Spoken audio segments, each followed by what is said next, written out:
Hello, my champions. Welcome back to the channel The Catalyst Science by Jyotsna.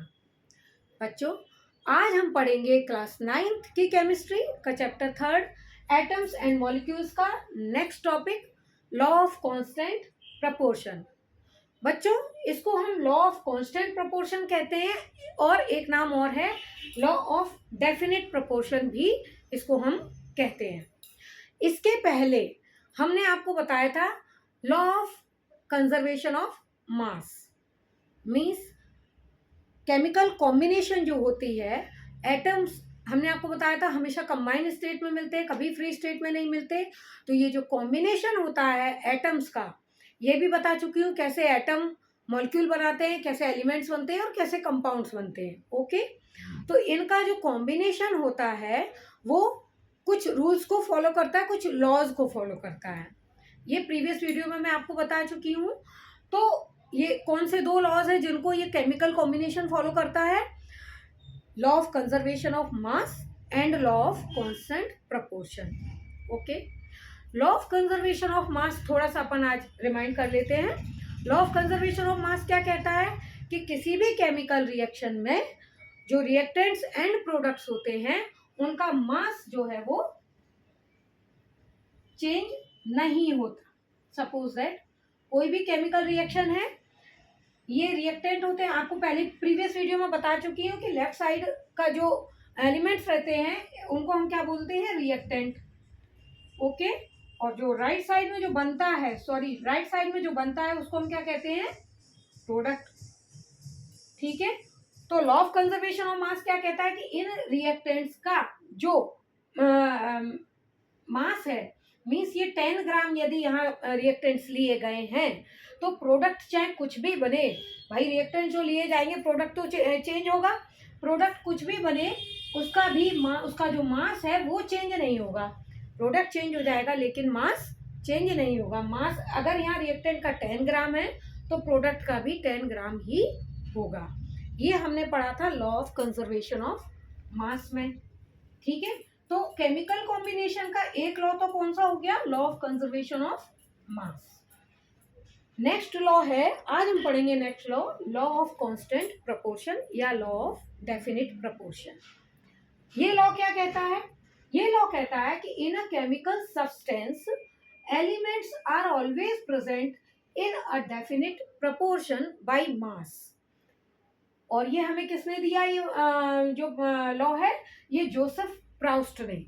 भाई Joseph Proust कहते हैं कि कोई भी केमिकल रिएक्शन होगी उसमें जो एलिमेंट्स हैं, मींस कोई भी केमिकल रिएक्शन ही कोई भी केमिकल सब्सटेंस होगा या केमिकल रिएक्शन में जो सब्सटेंस बनेंगे उनमें जो एलिमेंट्स होंगे वो हमेशा उनका जो मास होगा वो एक प्रपोर्शन में होगा, मींस एक रेशियो में होगा, एक डेफिनिट रेशियो में होगा।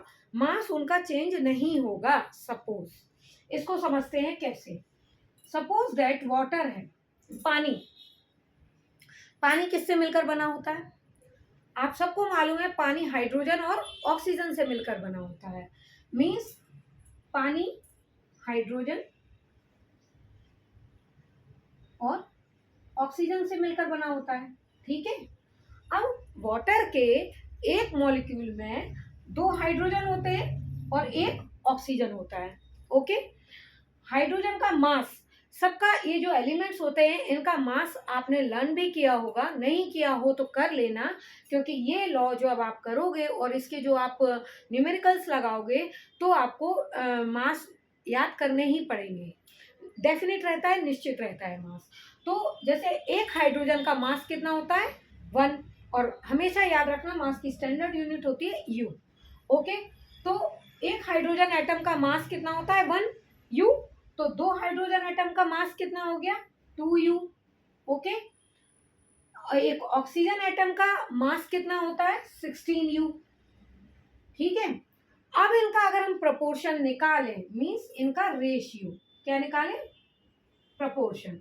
वो प्राउस्ट यही तो बोल रहे हैं कि in a chemical substance elements are always present in a definite proportion by mass.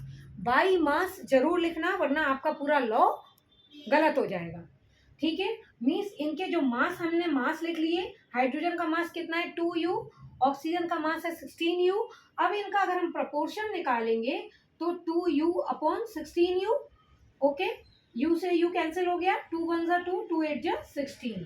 तो मीन्स 1 हाइड्रोजन 1 पार्ट और ऑक्सीजन 8 पार्ट, मीन्स इनका रेशियो हाइड्रोजन और ऑक्सीजन का जो रेशियो है वो 1:8 के रेशियो में प्रेजेंट रहेगा किसी भी वाटर मॉलिक्यूल में। ये पानी आप चाहे कहीं से भी लाएं, ये आप चाहे बोरवेल से लाएं, चाहे आप नदी से लाएं, चाहे कुएं से लाएं, चाहे आप घर का प्यूरिफाइड वाटर, मतलब वाटर प्योर होना चाहिए, चाहे प्यूरिफायर से ले लें, चाहे बोरिंग का ले लें, किसी का भी पानी ले लें और कितने भी ग्राम वाटर ले लें, उसमें वाटर में जो ऑक्सीजन और हाइड्रोजन के जो मासेस का जो रेशियो रहेगा वो हमेशा 1:8 ही रहेगा। यही ये प्राउस्ट बोल रहे हैं कि in a chemical substance, suppose chemical substance हमारे पास हो गया वाटर, इसमें जो एलिमेंट्स क्या हो गए, एलिमेंट्स इसमें कौन कौन से, हाइड्रोजन और ऑक्सीजन। तो hydro elements are always present in a definite proportion by mass. तो इनके जो मास हैं, जो एलिमेंट्स के जो मास है, हाइड्रोजन का मास हो गया 2, हाइड्रोजन का मास हो गया 2u, एक ऑक्सीजन का हो गया 16u। जब हमने इनका प्रोपोर्शन निकाला तो 1:8 में, मीन्स ये हमेशा ये निश्चित चीज रहेगी, ये कहीं चेंज नहीं होगा। इसको अभी हम और भी समझेंगे, और भी एग्जाम्पल से समझते हैं। सपोज दैट कार्बन डाइऑक्साइड ले लीजिए। ओके,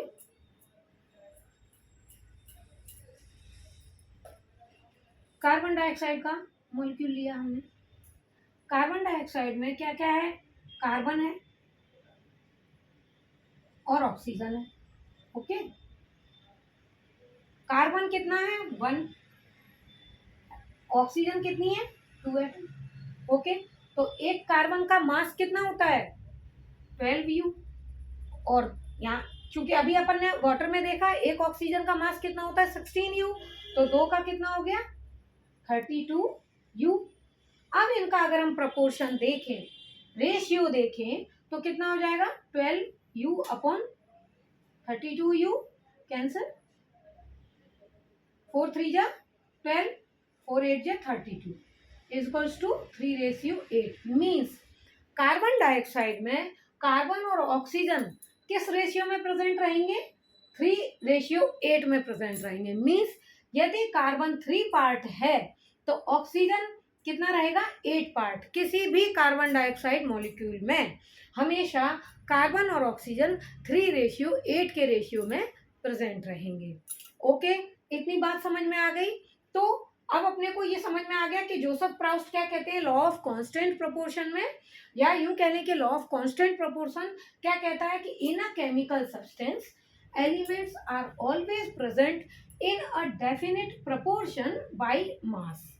अपन ने 2 एग्जांपल से देखा, कार्बन डाइऑक्साइड से और वाटर के एग्जांपल से।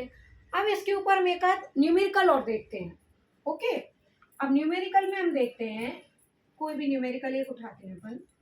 सपोज बहुत सिंपल सा करवाऊंगी, चलिए ये लॉ तो हमने पढ़ लिया, अब इसका हम देखते हैं न्यूमेरिकल। सपोज दैट कि हमारे पास वाटर का कोई सैंपल है। ओके, वाटर का कोई सैंपल है और इस वाटर के सैंपल में ऑक्सीजन का मास कितना है 24 ग्राम। सपोज दैट कोई वाटर H2O का सैंपल है और उसमें जो ऑक्सीजन है, सैंपल में ऑक्सीजन का मास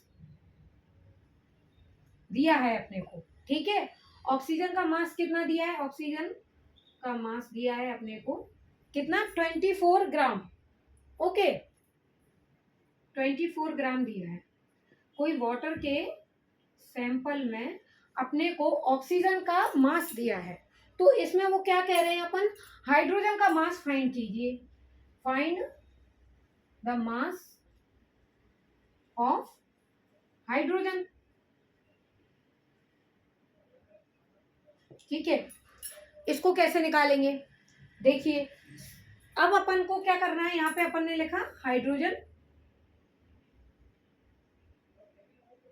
और यहाँ लिखा अपन ने ऑक्सीजन। ओके, चलिए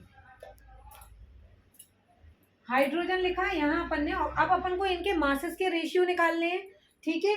तो इसमें अपन को अपने को पता है कि हाइड्रोजन मतलब वाटर के उसमें किसी भी मॉलिक्यूल में हाइड्रोजन एक पार्ट में प्रेजेंट रहता है और ऑक्सीजन 8 में, मीन्स ये 1:8 के उसमें प्रेजेंट रहते हैं।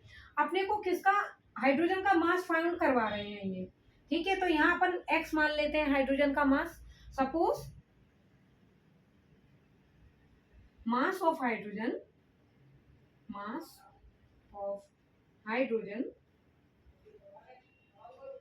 इक्वल्स टू x ग्राम, है ना। और ऑक्सीजन का अपने को दिया है 24 ग्राम।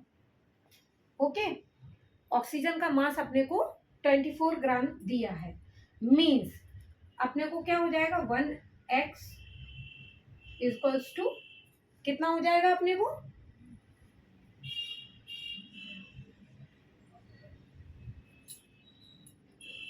सॉरी